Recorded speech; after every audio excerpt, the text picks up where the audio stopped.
특이점 두 번째입니다. 외인 25거래일 만에 코스피 복귀, 코스닥 다시 소외받나입니다. 외국인이 25거래일 만에 순매수로 돌아서는 정말 반가운 하루이기도 했는데 특히 오늘 외국인 순매수 상위 종목들을 한번 보니까 SK하이닉스, 삼성전자, 삼성전기, 네이버 같은 대형주 중심으로 좀 쏠리더라고요. 그래서 이쯤에서 생각이 좀 들게 되는 게 이화진 차장님께 먼저 여쭤보면 앞으로도 코스피 중심의 대형주 장세가 이어질지 아니면 사실 두 분 다 코스닥의 중요성을 워낙 누차 얘기해 주셨기 때문에 코스피 대형주보다는 코스닥 쪽에 집중해야 할 시기인지 어떻게 보실까요?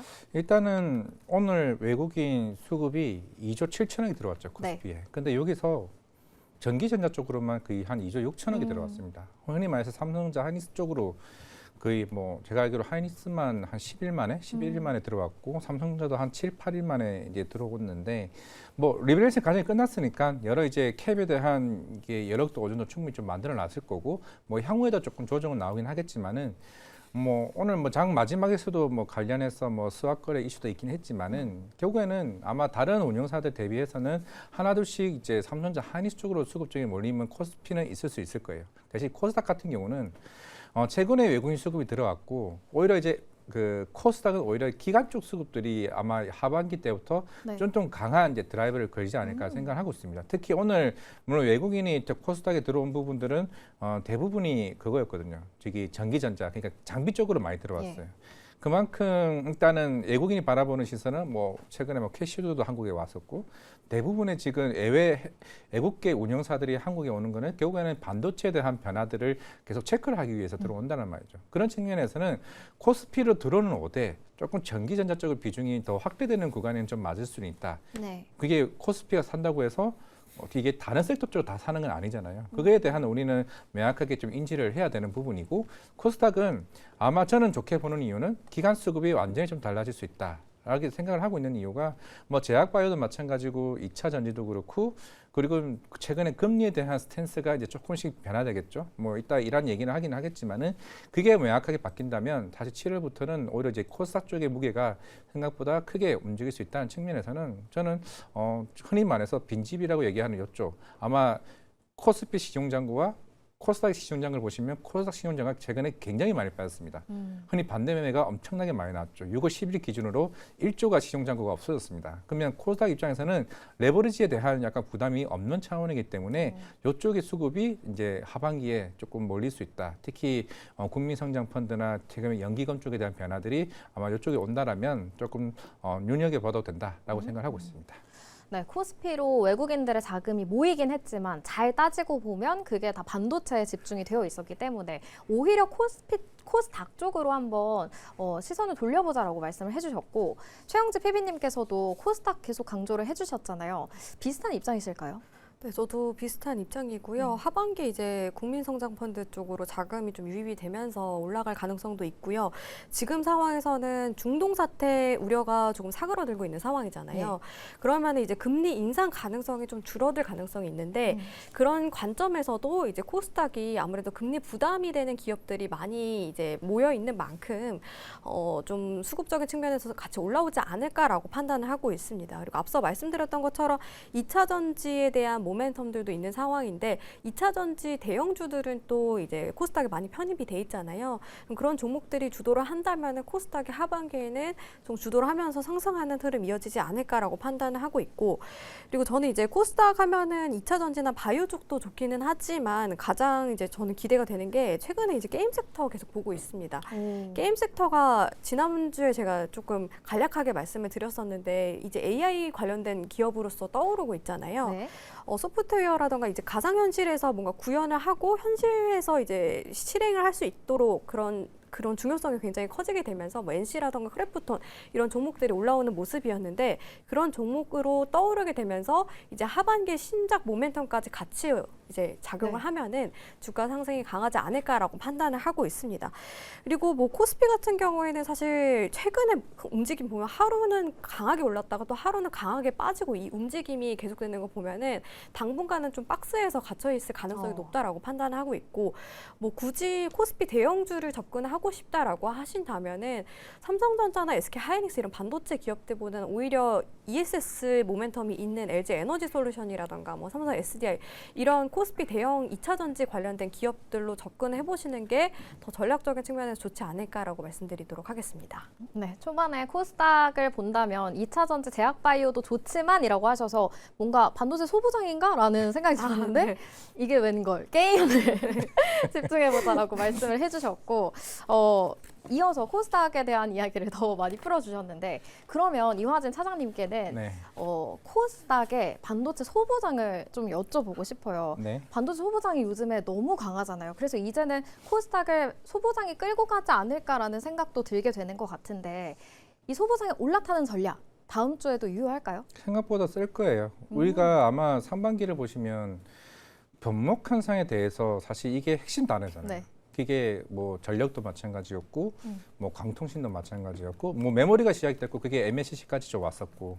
근데 어제 미래에셋증권에서 재밌는 리포트 제목이 나왔죠. 오. AI 부품 변목 현상이라고 얘기했고, 그게 또 힌트가 나왔던 게 SK하이닉스가 부품 업체들에게 장비 회사들에게 가격 인상 얘기가 나왔죠. 네. 그게 뭐겠어요? 물론 이제 부품사들이 먼저 가격을 올려달라고 얘기했죠. 그럼 당연히 SK하이닉스는 검토하겠다고 합니다.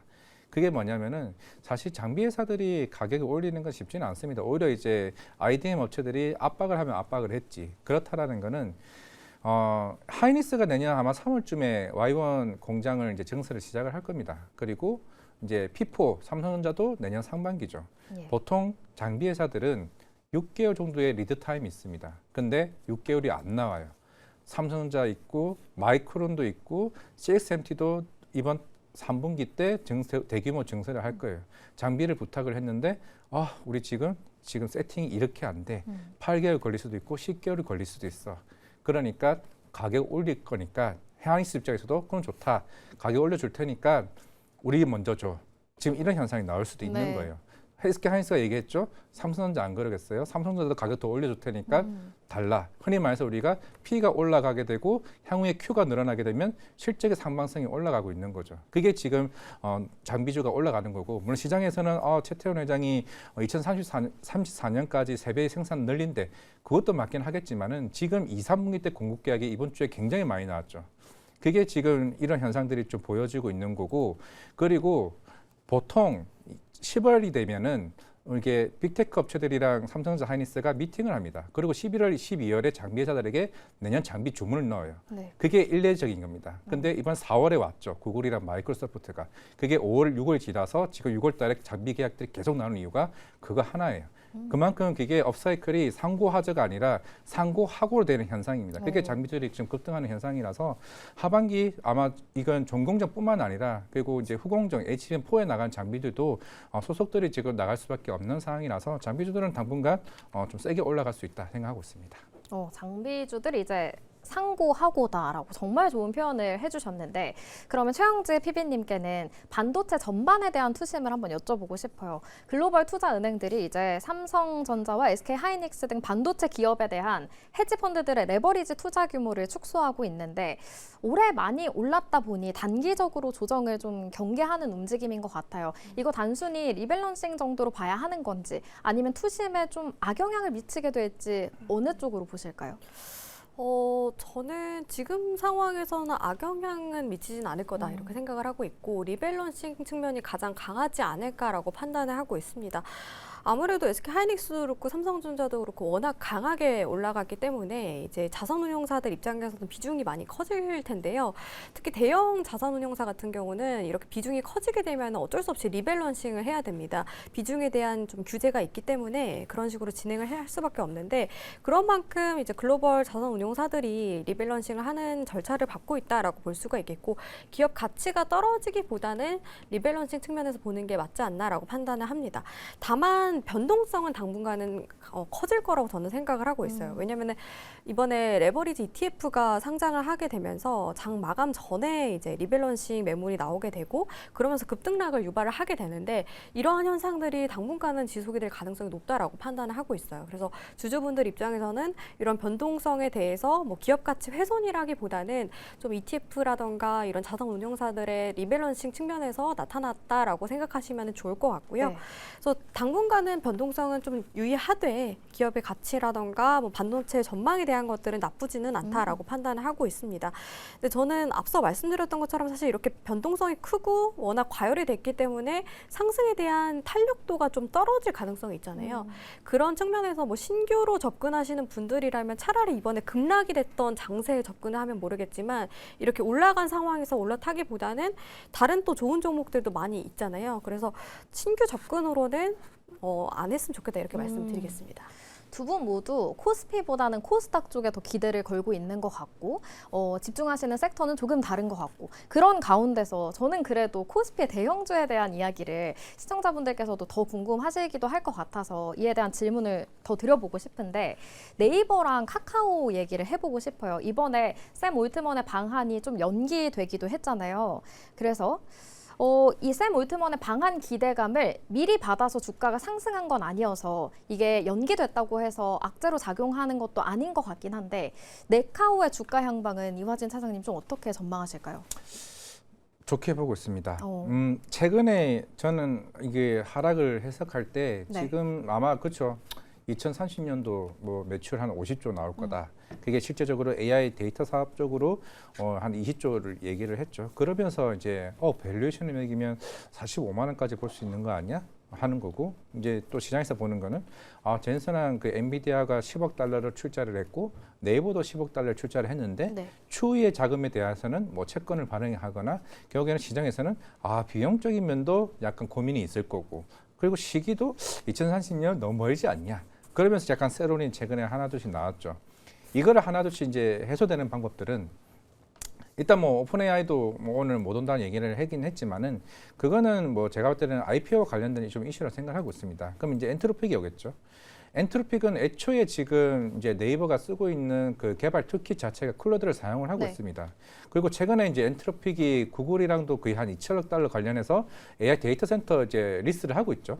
그건 이제 워낙 이제 엔트로픽도 특히 유럽도 마찬가지고 아시아 시장을 계속 이제 넓혀가는 시장이다 보니 아마 오픈의 샘 알트만도 아마 네이버가 그런 얘기는 들었을 거예요. 엔비디아 통해서 이제 본격적으로 AI 데이터 센터를 이제 그 AI 팩토리를 이제 본격적으로 이제 늘리면은 거기에 우리가 빨리 가가지고 우리가 첫 번째 고객사가 되어야겠다. 이게 저는 이 시나리오를 좀 보고 있다라면. 그럼 지금 분위기면은 너네 비용 없니? 대신 우리 출자 우리도 할 수 있지 않을까라는 이제 그런 시나리오를 본다면은 전 다음 주에 네이버가 오히려 엔트로픽과 관련된 이 협약 소식들이 시장에 조금 이제 분위기를 좀 띄워줄 수 있지 않을까라고 생각을 하고 있습니다. 샘 올트먼 대신 이제는 엔트로픽에 기대를 하면서 근데 또 듣다 보니까 네이버에 대한 이야기만 좀 해주신 것 같은데 그럼 카카오는 최영주 PB님께 한번 여쭤볼게요. 네. 카카오 차장님 아쉬우신가요? 아니야. 괜찮으신가요? 다행이다 싶었어요. 다행이십니까?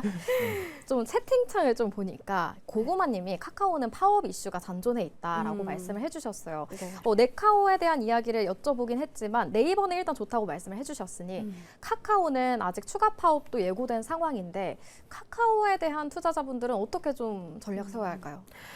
사실 저도 카카오에 대해서 좀 많이 지켜보고 있어요. 왜냐하면 카카오가 계열사도 많고 그리고 빅테크 대표 기업이기 때문에 카카오가 사실 올라오면은 코스닥이 더 강하게 올라올 수 있습니다.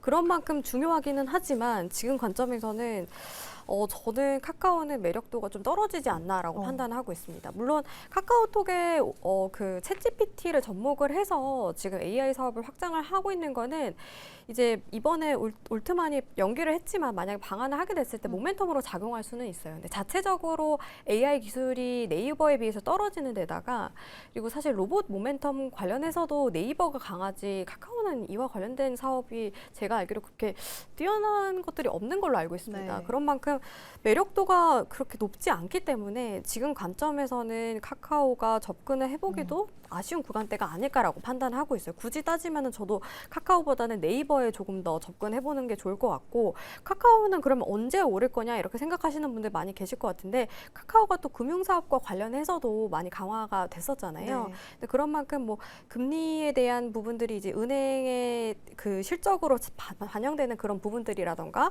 아니면은 기술 기술주들이 올라갈 만한 그런 국면에 접어들었을 때 그때 올라가지 않을까라고 생각을 하고 있어요. 그래서 저는 매력도가 저도 떨어진다 이렇게 생각을 하고 있고 카카오보다는 네이버를 더 지켜보자 이렇게 말씀을 드리겠습니다. 카카오는 아직까지는 시간이 좀 필요할 것 같습니다. 두 분 다 네이버에 손을 들어주셨고요. 오늘 또 월드컵 중계 취지직으로 많이들 보셨을 텐데 좀 경기가 계속 될수록 네이버가 수혜주로 계속 이어지지 않을까 하는 기대감도 가져보면 좋을 것 같습니다.